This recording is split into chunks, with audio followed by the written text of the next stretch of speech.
الحمدللہ رب العالمین الصلاة والسلام علی اشرف الانبیاء والمرسلین سیدنا و نبینا و طبیب نفوسنا و حبیب قلوبنا و شفیع ذنوبنا و مقتدانا و مولانا ابی القاسم محمد اللہم صلی علی محمد وآل محمد وآل بیتہ الطیبین الطاہرین المعصومین اما بعد فقد قال اللہ تعالی فی کتابہ المجید وقوله الحق بسم اللہ الرحمن الرحیم هل أتى على الإنسان حين من الدهر لم يكن شيئا مذكورا إنا خلقنا الإنسان من نطفة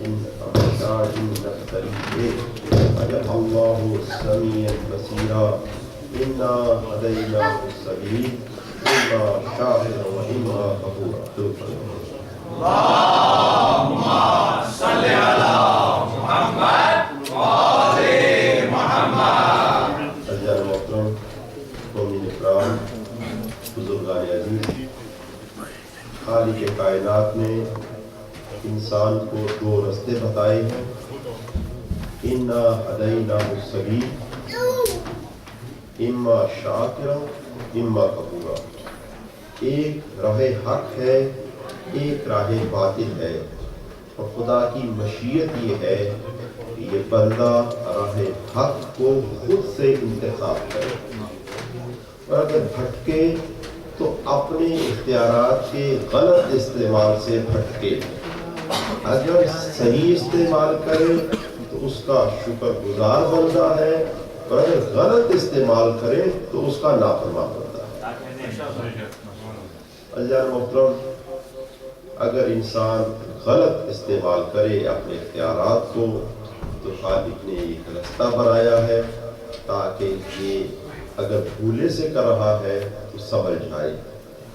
اسے امر بالمعروف و نہی عن المنکر کہتے ہیں. مولا حسین ابن علی نے جب قیام فرمایا تو سب سے پہلے جب قیام کیا تو یہی آپ کی عبارت آپ نے لکھ کے محمد بن حنفیہ کے حوالے کی، تاکہ اگر کسی کو معلوم کرنا ہو کہ حسین نے قیام کیوں کیا ہے تو وہ ان عبارتوں کو پڑھ کے فیصلہ کر سکتا ہے. فرمایا کیا؟ میں انی لم اخرج اشرا ولا قطرا ولا مفسدا ولا فسادا فی الارض. میں نہ شر پھیلانے کے لیے، نہ فساد کے لیے، نہ اقتدار کے لیے قیام کر رہا ہوں. انما خرجت لطلب الاصلاح فی امت جدی. مجھے تو جد کی امت کی اصلاح کرنی ہے. اريد ان امر بالمعروف. میں ارادہ رکھتا ہوں کہ امر بالمعروف کروں گا وانہی عن المنکر، اور برائی سے روکوں گا. جو اس کلام سے بات ہمیں سمجھ میں آتی ہے، جو چیز ہمیں طاقت بخشتی ہے، جو قوت دیتی ہے، وہ یہ کہ سب سے پہلے انسان کو انی اریدو، میں ارادہ رکھتا ہوں. کار خیر کا ارادہ کرنا پڑے گا. کام ہو یا نہ ہو لیکن ارادہ کرنا پڑے گا. جیسے پروردگار دو عالم نے کچھ احباب کی تعریف کی، کل میں عرض کیا تھا، فرمایا فیہ رجال یحبون ان یتطہروا. کچھ مرد ہیں جو یہ ارادہ رکھتے ہیں وہ پاک ہوں، چاہے ہوں یا نہ ہو. یہ بات کی بات ہے، لیکن تمہاری دوستی، تمہارا رہن سہن، اٹھنا بیٹھنا ان لوگوں سے ہونا چاہیے جن کے ارادے میں تو ہو، جن کے ارادے میں تو خیر خیر ہو، جن کے ارادے میں بھی نہیں ہونی. ابھی خالق نے فرمایا یقتلون فیقتلون. جب مومنوں کی صفت بیان کی، فرمایا یہ قتل بھی ہو جاتے ہیں اور قتل کر بھی دیتے ہیں.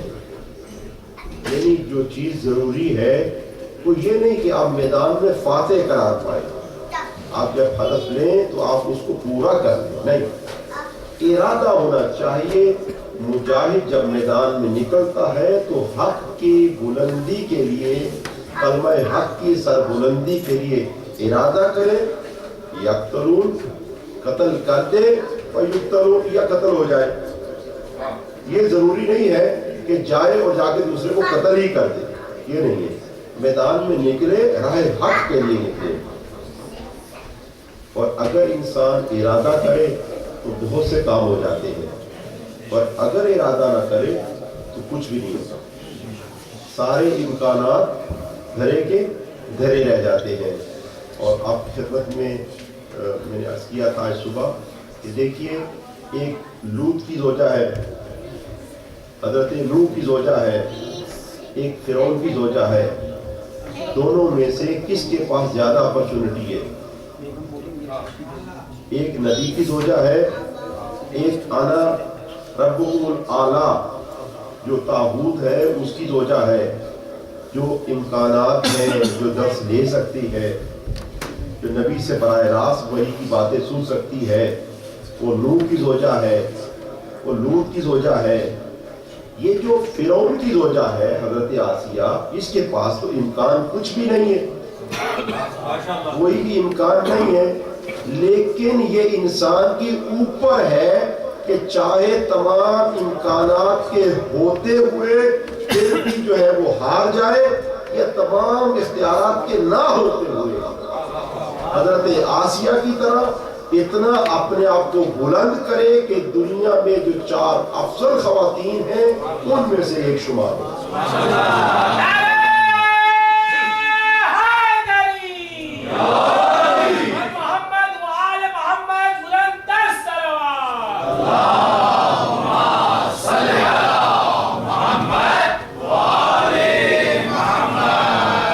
قرآن مجید میں جب وہ جو احباب مچھلی پکڑتے ہیں، جنہیں نہیں پکڑنی آتی، وہ بہانے بناتے ہیں کہ یہاں کا پانی نمکین ہے، خالق نے فرمایا ھذا عذب، یہ میٹھا دریا بھی ہے، یہ نمکین دریا بھی ہے۔ لیکن جس نے مچھلی پکڑنی ہے اس کے لیے ایسی ویسی بات نہیں، وہ ارادہ کرے، دونوں موقعوں میں میٹھے دریا میں ہو مچھلی پکڑ سکتا ہے، اور نمکین دریا میں اگر کھڑا ہو وہاں بھی جا سکتا ہے۔ وہ غواص جسے موتی تلاش کرنے آتے ہیں، سوئمنگ آتی ہے، وہ جس دریا میں جائے گا موتی مل جائیں گے، اور جسے نہیں آتی وہ دریا کے کنارے بس بہانہ بناتے کہ یہاں کا پانی نمکین ہے۔ تو جسے بدلنا ہے وہ اس مغرب کے ماحول میں بھی بدل جائے گا، جسے سنورنا ہے، جسے حق پہ ٹھہرنا ہے، وہ اس مغرب کے ماحول میں بھی حق پہ ٹھہر جائے گا، اور جسے بگڑنا ہے وہ مکے کے ساتھ بھی گھر بنا لے، وہ وہاں پہ بھی اگر چلا جائے تو حق پہ نہیں ٹھہر سکتا۔ یا اس طرح سے تو مومن حق کا ارادہ کیجئے، حق کی سربلندی کا ارادہ کیجئے۔ اگر آپ ارادہ نہیں کریں گے، دل نہیں دیں گے تو بلندیوں کو نہیں چھو سکتے۔ اس طرح سے مثال ہے، کسی نے پوچھا کہ صاحب آپ کتنا چل سکتے ہیں؟ انہوں نے کہا 500 میٹر چل سکتا ہوں۔ کہا اگر یہ بتائیے کہ کتا آپ کے پیچھے لگ جائے؟ کہا پھر 3 کلومیٹر چل لوں گا۔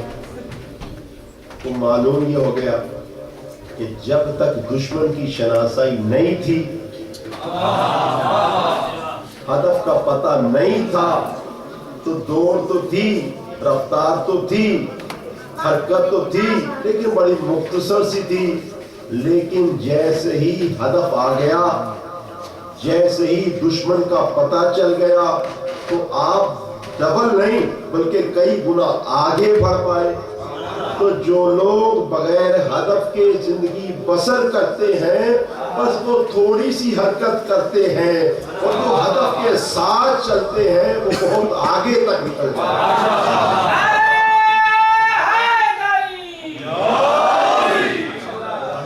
حق کا ارادہ ضروری ہے۔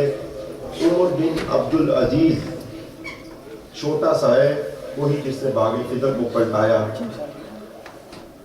بڑا بچہ معمولی سا بچہ ہے، استاد پڑھا رہا ہے، ارادے کو برس کرنا چاہتا ہوں کہ باپ اس کا استاد پڑھا رہا ہے کیونکہ بنو امیہ کے خاندان سے ہے، اس کا نام ہے عمر بن عبدالعزیز۔ عبدالعزیز کو تو آپ جانتے ہیں، وہی برقعے والا مولوی، اسی کا بیٹا، اسی کی نسل سے عمر بن عبدالعزیز، کیونکہ یہ بھی بنو امیہ کے، وہ بھی بنو امیہ کے زمانے کا ہی فرق ہے۔ تو عمر بن عبدالعزیز کا بیٹا ہے، ایک مرتبہ پڑھ رہا ہے مولا علی کی شان میں، اس نے گستاخی کری، اس بچے نے، عمر نے۔ استاد نے جھٹکا، بتایا، بچہ سمجھدار تھا، اپنی غلطی کو مانا، استاد نے دلیل دی، اس نے بات کو مان لی، مولا کی فضیلت مان لی۔ بچہ ہے، اچھا اقتدار کس کے پاس ہے؟ عبدالعزیز کے گھرانے میں اقتدار نہیں ہے، حکومت، یہ عبدالعزیز مدینے کا حکومت اس کے پاس ہے، لیکن جو عبد الملک کے بچے ہیں ان کے پاس پورے مملکت اسلامی کی حکومت ہے۔ عبد الملک کے بچوں کے پاس پوری مملکت اسلامی کی حکومت ہے، ان کے پاس ایک شہر کی ہے۔ تو کہنے لگا، دل میں ارادہ کرنے لگا، اگر پروردگار عالم نے مجھے موقع یہ دیا تو یہ جو ظلم کیا جا رہا ہے مولا کائنات پہ، بچہ ہے چھوٹا سا، بہت معمولی سا، 10-12 برس کا، کب مجھے اگر حکومت ملی تو میرا یہ ارادہ ہے کہ اس نجس چیز کو، اس منحوس کو میں ہٹا دوں گا، یہ اس بری روایت کو ختم کر دوں گا۔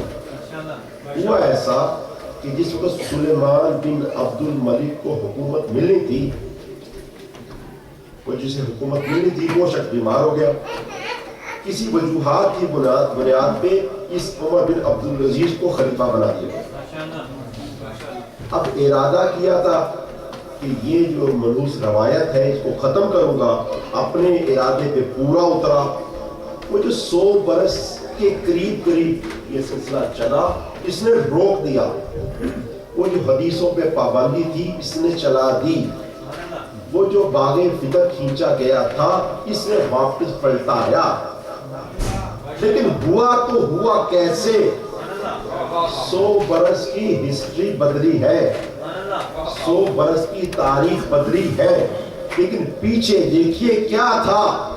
ایک استاد کا علم تھا اور ایک اس بچے کا ارادہ تھا، یعنی علم بھی ہو، ارادہ بھی ہو، انسان 100 سال کی ہسٹری کو بھی بدل سکتا ہے۔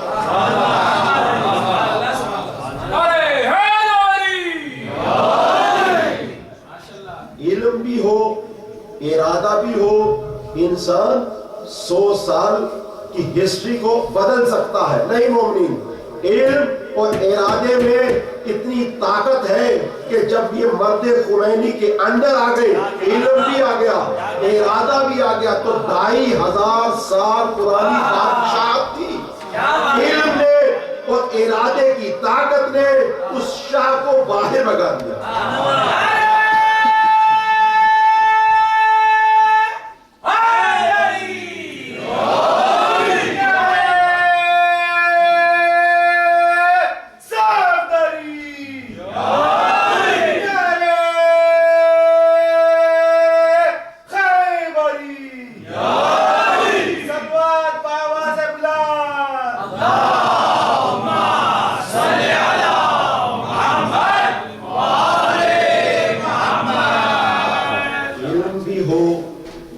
ارادہ بھی ہو، انسان تاریخ کو بدل سکتا ہے۔ دیکھیے، علم کے لیے عرض کروں کہ علم کے لیے نہ زمانے کی قید ہے، کوئی زمانے کی قید نہیں ہے کہ ہم جی بچے ہیں ابھی، تو یہ نہ بزرگوں کی قید ہے کہ جی ہماری ایج بڑی ہو گئی ہے۔ پہلی بات تو یہ اسلام عمر کا قائل نہیں ہے۔ بچپنے سے پیغمبر نے فرمایا نا، اس میں کوئی قید نہیں ہے عمر کی، پیغمبر نے فرمایا اطلب العلم من المہد الی اللحد، علم حاصل کرو ماں کی گود سے قبر کی لحد تک، یعنی کوئی زمانے کی قید نہیں ہے۔ اچھا، زمانے کی قید نہیں ہے تو علم وہ بلند طاقت کا نام ہے جو زمانوں سے ماورا ہے، اور علم اس طاقت کا نام ہے جس میں مکان کی بھی قید نہیں ہے۔ فرمایا اطلب العلم ولو کان بالصین، علم حاصل کرو چاہے تمہیں چین جانا پڑے۔ تو معلوم یہ ہوا نہ زمانے کی قید ہے نہ مکان کی قید ہے، تو علم میں تو یہ طاقت ہو کہ زمانے سے بھی اوپر ہو، مکان سے بھی اوپر ہو، اور وہ علی جو باب مدینۃ العلم ہو، جسے رسول کہہ دے انا مدینۃ العلم و علی باب ہو، زمانہ بھی اسی کے اختیار میں، مکان بھی اسی کے اختیار میں۔ دیکھیں علم بڑی طاقت والی چیز ہے، اور انسان عمل کرتا رہے، لیکن 100 سال کی عبادت ایک طرف ہے، آپ کا معمولی سا علم، آپ کی معرفت، آپ کا گہرائی میں جانا ایک طرف ہے۔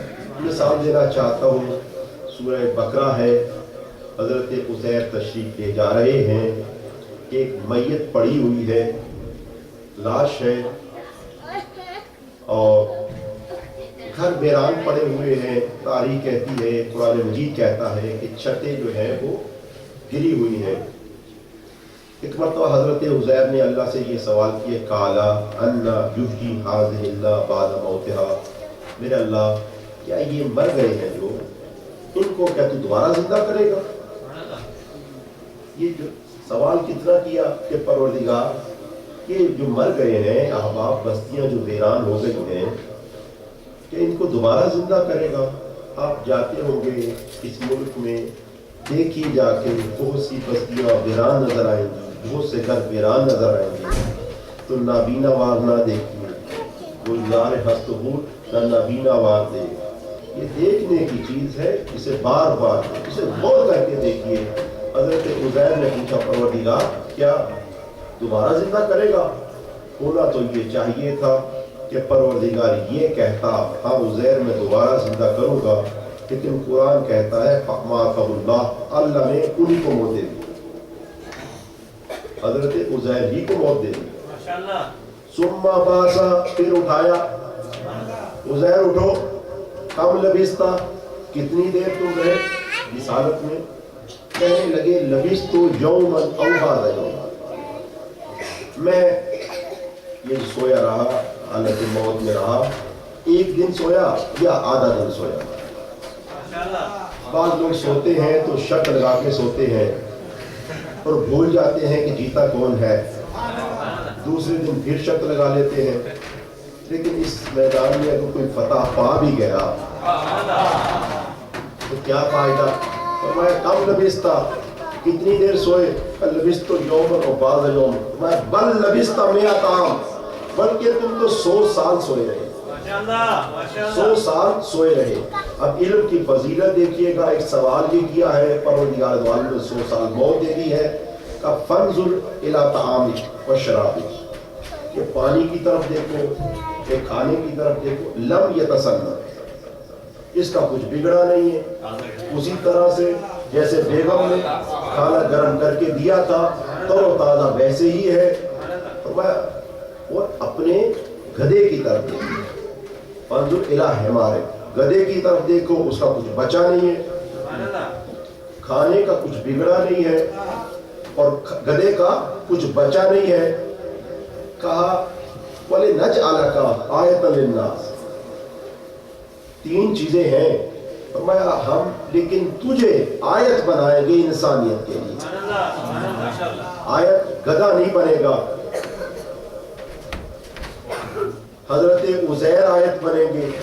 پہلا سوال تو یہ ہے کہ پروردگار یہ گدھا کیوں نہیں آیت بنے گا؟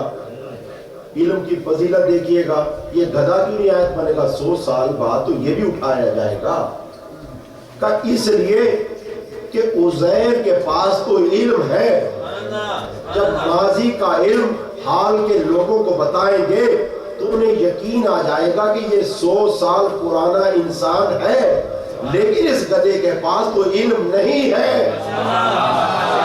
تو کیونکہ عزیر کے پاس علم ہے، وہ آیت ہماری ہے، گدھا علم سے محروم ہے، اگرچہ 100 سال بعد بھی اٹھ جائے وہ آیت نہیں ہے۔ اور ایک مرتبہ کہا کہ گدھے کو آواز دو، حضرت عزیر نے گدھے کو آواز دی تو دیکھا کہ گدھے کی جو ہڈیاں تھی بکھری ہوئی تھی زمین کے اندر، جن کا نام و نشان نہیں تھا، ایک مرتبہ وہ جمع ہونا شروع ہوئی۔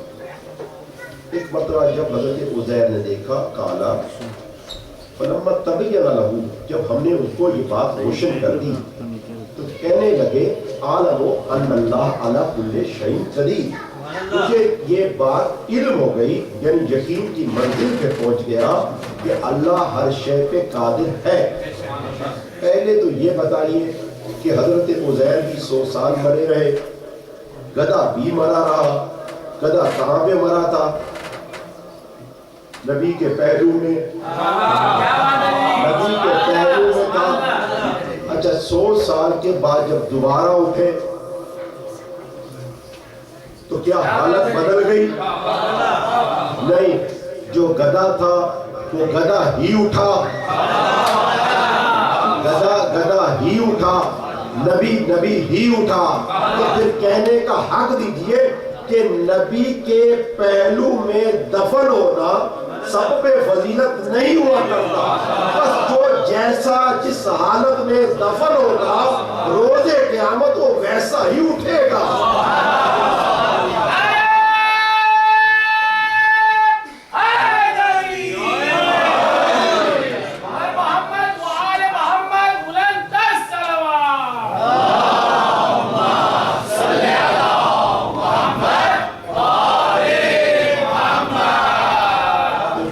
جیسا ہوگا وہ ویسا ہی اٹھایا جائے گا۔ اگر انسان کے اپنے دامن میں کچھ نہ ہو تو کوئی بھی ہو، اگر اپنے دامن میں کچھ ہے اور نبی کا پہلو بھی ہو تو فیض دے جائے گا۔ اچھا ایک جملہ سیکھا، کالا عالم ہو، مجھے پتا چل گیا۔ ایک سوال کیا، کتنی دیر مرے؟ 100 سال۔ تو علم کو کم اہمیت مت سمجھیے، علم کو کم اہمیت مت جانیے۔ ایک نبی اگر 100 سال مرا رہے اور ایک علم کی معرفت ایک طرف ہو تو علم کا ایک جملہ معرفت والا ایک طرف ہے، 100 سال کی زندگی بغیر معرفت کے ایک طرف ہے۔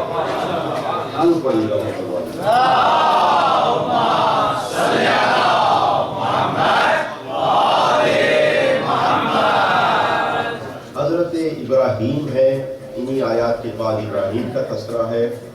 ایک مرتبہ جا رہے ہیں، ایک لاش پڑی ہوئی ہے، رب ارینی کیف تحیی الموتیٰ، پروردگار تو یہ بتا دے کہ اس مردے کو کیسے زندہ کرے گا۔